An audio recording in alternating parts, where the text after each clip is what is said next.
नमस्कार। आज हम एक दिलचस्प कहानी पर बात करने वाले हैं। हमें ईमेल से मिली है सुपरमैन के बारे में, लेकिन शायद एक ऐसे नजरिए से जो हम आम तौर पर सोचते नहीं। हाँ, ये बात है। जानकारी के हिसाब से ये कहानी जोर देती है कि सुपरमैन किसी एक देश का नहीं है ना?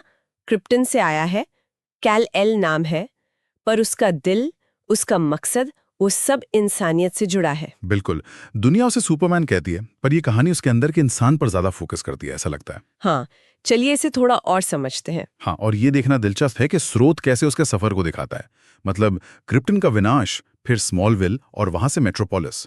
ये सिर्फ एक सुपर हीरो की कहानी नहीं है। ये कहानी है कि कैसे कोई बाहरी, बिल्कुल एलियन धरती पर आकर इंसानियत का सबसे बड़ा रक्षक बन जाता है। स्रोत में क्लार्क केंट का एक डायलॉग है, वो मुझे काफी दमदार लगा। मैं अलग हूं, लेकिन मेरा मकसद भी सबसे अलग है। मैं तब उड़ता हूं जब कोई और गिर रहा होता है।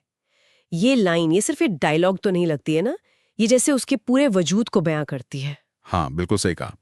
स्रोत इसे ऐसे ही पेश करता है। ये सिर्फ पावर दिखाना नहीं है, ये एक जिम्मेदारी है। उसका उड़ना वो जैसे दूसरों के गिरने का एक जवाब है। और यही चीज उसे सिर्फ एक ताकतवर एलियन से कहीं ज्यादा एक रक्षक बनाती है। उसकी खासियत उसकी ताकत से ज्यादा उसके इस मकसद में है। अच्छा, और फिर है लेक्स लूथर। सुपरमैन जहां फिजिकल पावर है, लेक्स बिल्कुल दिमागी खेल। लेकिन स्रोत के मुताबिक उसका मकसद सिर्फ सुपरमैन को हराना ही तो नहीं है, कुछ और भी है क्या? हाँ, आपने बिल्कुल सही पकड़ा। स्रोत यही बताता है। लेक्स की लड़ाई सुपरमैन की ताकत से उतनी नहीं है जितनी उस प्रतीक से है जो सुपरमैन बन गया है।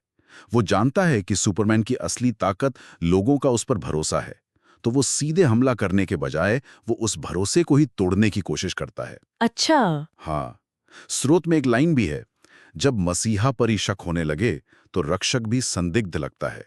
ये लेक्स की पूरी स्ट्रैटेजी है। और लेक्स का वो मानना कि लोगों को भगवान नहीं चाहिए, उन्हें चाहिए डर। ये तो सुपरमैन के बिल्कुल उलट है। बिल्कुल उलट। सुपरमैन उम्मीद देता है, लेक्स डर का इस्तेमाल करना चाहता है। स्रोत इस टकराव को कैसे दिखाता है? क्या ये बस अच्छा बनाम बुरा है? नहीं, ये उससे कहीं ज्यादा है। स्रोत दिखाता है कि ये दो अलग सोच, दो अलग फिलॉसफीज की जंग है। सुपरमैन दिखाता है कि इंसान बेहतर हो सकता है, उम्मीद जगाता है, और लेक्स वो इंसान के अंदर के डर, शक उस पर खेलता है। तो ये दिखाता है कि समाज किधर जाएगा वो इस पर निर्भर करता है कि वो उम्मीद चुनता है या डर।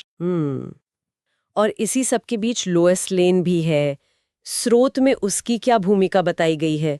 सिर्फ लव इंटरेस्ट तो नहीं लगती। नहीं, बिल्कुल नहीं। स्रोत उसे सुपरमैन के लिए एक एंकर की तरह दिखाता है। वो कड़ी जो उसे जमीन से, मतलब इंसानियत से जोड़े रखती है।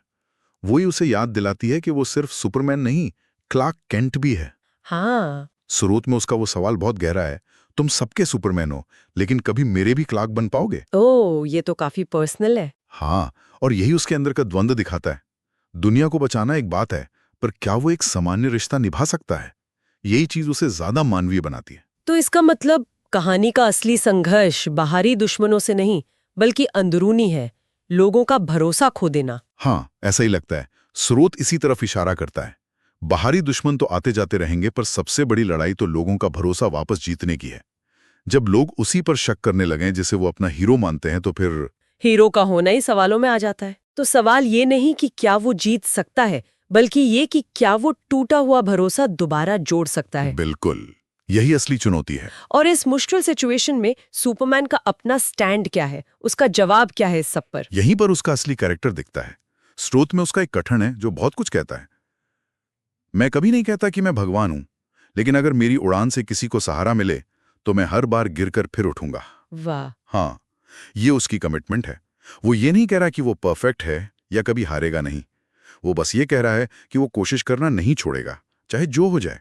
उसका हीरो होना उसकी ताकत में उतना नहीं जितना उसके इस जज्बे में है कि वो हार नहीं मानेगा। तो अगर हम इस पूरी कहानी के सार को समझें, तो सुपरमैन सिर्फ एक एक्शन हीरो नहीं है, हाँ, वो एक विचार है। हाँ, उम्मीद का विचार, इंसानियत में भरोसे का। एक प्रतीक कि चाहे हालात कितने भी बुरे क्यों ना हो। कहीं ना कहीं से किसी ना किसी शक्ल में उम्मीद की कोई किरण जरूर आती है। ये कहानी शायद यही दिखाती है कि मुश्किल वक्त में सहारा मिलता है और वो हमें हिम्मत देता है। और आखिर में ये सवाल बचता है जैसा कि शोध भी सोचने पर मजबूर करता है, क्या आज की दुनिया में, जहां शायद कभी-कभी उम्मीद कम लगती है, हमें भी ऐसे किसी प्रतीक की जरूरत है? कोई ऐसी चीज जो हमें याद दिलाए कि हाँ, अच्छाई अभी भी है, इंसानियत अभी भी मायने रखती है। ये वाकई सोचने वाली बात है, और शायद ये सवाल हमें बाहर देखने के बजाय अपने अंदर देखने को कहता है कि कैसे हम खुद अपने छोटे दायरे में ही सही अपने आसपास वालों के लिए वो उम्मीद, वो सहारा बन सकते हैं जिसकी शायद उन्हें जरूरत हो। एक बहुत ही गहरा विचार।